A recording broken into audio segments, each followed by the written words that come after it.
Quédate quieto. El discurso hacia la Fuerza Armada del sector oposición es de todo menos atractivo por la Fuerza Armada, porque bajo el gobierno cívico-militar de Chávez y Maduro, las Fuerzas Armadas tienen un promedio de 30-35% de cargos en fundaciones, organismos internos, ministerios, alcaldías, gobernaciones, etc. O sea, los militares participan de la política, escondidos, unos más abiertos que otros, otros abiertamente, pero no son unas Fuerzas Armadas neutrales o ajenas a la política, por el contrario, saben de política, la juegan, y tienes que competir con la oferta del gobierno para que las Fuerzas Armadas se volteen a mirarte, tienes que hacerle oferta. Se trata de unas discusiones y uno lo que ve son posiciones muy atrasadas, muy elementales además. Y luego confundir a la Fuerza Armada con Maduro, puede que cada vez que tú veas un acto, los militares pato del socialismo muerto, ya no lo dicen, pero tiren unos discursos revolucionarios. Bueno, porque todo este proceso ha sido así, Chávez era militar. Pero también los episodios en que hemos vivido han demostrado que hay una Fuerza Armada institucional, discurso que pesa mucho. Y sobre todo la soberanía, el discurso de la soberanía es fundamental. Y la oposición, unos sectores, nada que ver con eso. No dicen algo que tú digas, oye, se le fundió el cerebro. No, nada, todo lo contrario. Es una subestimación lo que hay. Bueno, yo creo que el tema de las Fuerzas Armadas tiene que mucho ver con el tema nacional. Es un tema muy sensible, es un tema muy complicado. Y yo creo que muchas veces en el tema tratamos de traer consideraciones y aplicar fórmulas que pueden ser que sean muy comunes en muchas partes del mundo, pero que quizás no toman en cuenta la consideración de nuestras Fuerzas Armadas. Nuestras Fuerzas Armadas es un elemento importantísimo, no solamente en la historia de Venezuela, sino en el propio nacimiento de nosotros como república independiente. O sea, que el rol que jugó la Fuerza Armada, nosotros nacimos como república independiente producto de unas guerras, no como otros que pudieron haber partido de negociaciones, de extinciones o de separaciones. Aquí hubo una guerra y una guerra importante, y de allá para acá ha tenido un rol importante. En las Fuerzas Armadas también yo creo que hay el reflejo de la sociedad completa.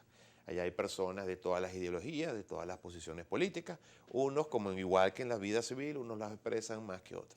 Lo que sí ha pasado con el tema de que se ha politizado las Fuerzas Armadas es que le sucede lo que nos sucede a todos.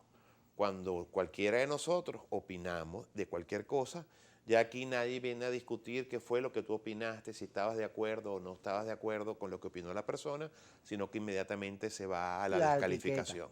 Entonces, si una persona de la Fuerza Armada opina como yo creo, en ese momento la califico de institucionalista. Pero si opina distinto a como yo pienso, entonces inmediatamente la descalifico a toda la Fuerza Armada y ni siquiera a la persona que opinó. Entonces yo creo que allí está pasando. Yo considero que en cualquier cosa que se vaya a hacer en este país, se tiene que tomar en consideración la opinión de la Fuerza Armada, el rol de la Fuerza Armada, los espacios que ellos tienen que ocupar, y para hacer eso hay que consultarlos también a ellos.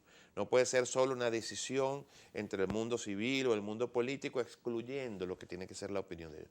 Creo que flaco servicio se le hace si se pretende avanzar en una estabilización política, en estabilización democrática, profiriendo amenazas a cualquiera. No se puede llegar a un acuerdo de convivencia política con sed de venganza. Tenemos que llegar con sed de justicia y por supuesto habrá que acomodar muchísimas cosas, pero en el acomodo de esas cosas tiene que valer la palabra y la participación, el consenso y el compromiso de todos los factores de la sociedad. Y en eso las Fuerzas Armadas es un factor fundamental en la historia y en la tradición republicana venezolana.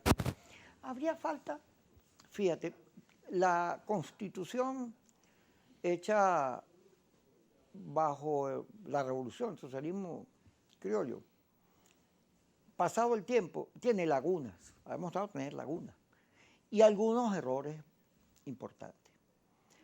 Habría que producir, yo cada día me opongo más a las constituyentes, al revocatorio y a ese tipo de figuras que lo que genera es más inestabilidad. Las constituyentes en Venezuela han servido para que el que las hace se haga un traje a su medida. No han sido solución, han sido expresión de inestabilidad. Y luego de mucha intolerancia en muchos casos. Entonces, pero haría falta una reforma que tienda primero a equilibrar el poder. Porque se ha visto que las otras instituciones, cuando hay un gobierno centralista, pues tienden a plegarse a ellos. Y habría que dotarlas de la suficiente protección legal para que actúen con independencia, sobre todo el CNE. El CNE tiene que ser una instancia libre de presiones, tiene que decidir para que la confianza en el sistema democrático se afiance. Quitar el revocatorio, definir estas lagunas, sobre todo en los campos de decisión del TCJ, porque no puede ser que el TCJ decida todo, lo que no hay, lo que hay, y sea parte del juego. No. Fíjate que el TCJ se ha metido hasta en la vida del organismo que la nombra, que es una cosa que en la lógica judicial o en la lógica racional de cualquier institución no funciona. Tú no puedes regular a mí, que soy el que te elige. En todo caso, tiene que haber claridad de cuáles son tus atribuciones y cuál es la mía.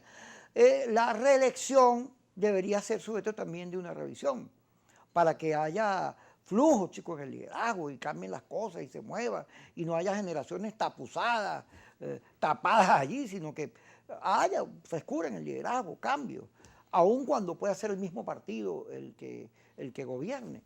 De manera que ahí hay muchas cosas que habría que discutir. ¿Habrá espacio para eso? ¿Tú crees que de aquí al 2024, ahora que no hay temas electorales, podamos pensar en el sistema judicial, en las Fuerzas Armadas, pero sobre todo en que la Constitución, sea clara? Bueno, yo creo que no sé si habrá tiempo suficiente para llegar a una reforma constitucional y no sé si estará planteada, pero sí hay tiempo para comenzar a tomar esas discusiones y a empezar a hacer esos correctivos.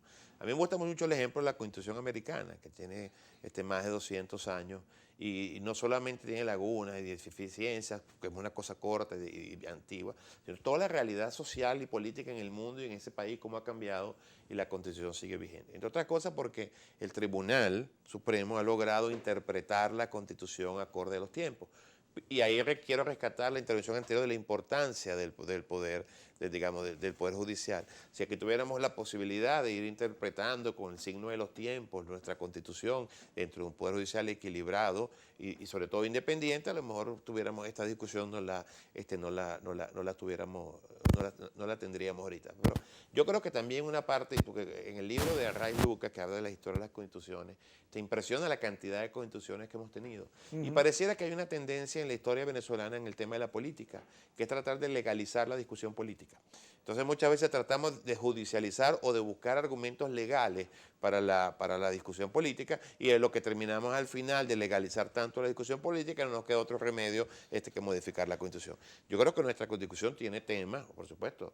Todos sabemos la lucha que dimos en el 99 contra muchas de las cosas que están en la Constitución, pero sí creo que hay que revisar tanto el tema de esa potestad tan alta que tiene la Sala Constitucional en el tema de interpretación de la norma y definitivamente yo creo que está más que comprobado que el tema de la reelección, o por lo menos la reelección indefinida, no trae beneficios no ha traído beneficios pues en la historia de Venezuela. Si recuerda cuando se hizo la reforma, cuando se comenzó la reforma del Estado, que se avanzó en la interpretación de la Constitución del 61 y vino el proceso de regionalización, fíjate que en esa Constitución del 61 la elección presidencial no había reelección sino pasado 10 años, pero se incorporó en la de alcalde y gobernadores una sola reelección, no sé si inmediata.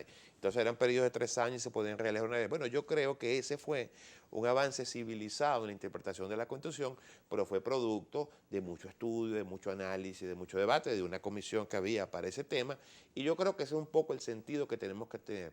Muchas veces la Constitución se puede mejorar sin necesidad de entrar en la profundidad de una reforma que abarque todo su contenido. Fíjate que el que llega a Miraflores está más pendiente de que no lo tumben que de protegerse.